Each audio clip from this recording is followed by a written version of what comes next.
How to open multiple accounts on Telegram. Hello everyone, welcome to this channel. I'm Emily and I'm here to help you out today. So without any delay, let's get started.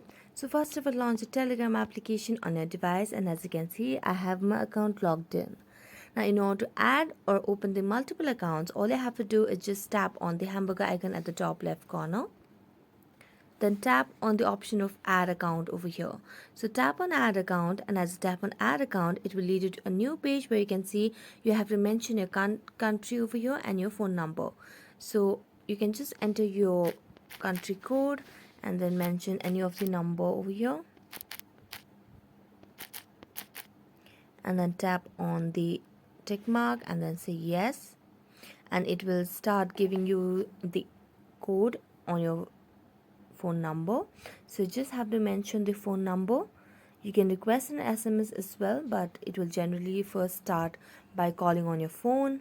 So as it do that, you just have to wait for a while until it sends the code.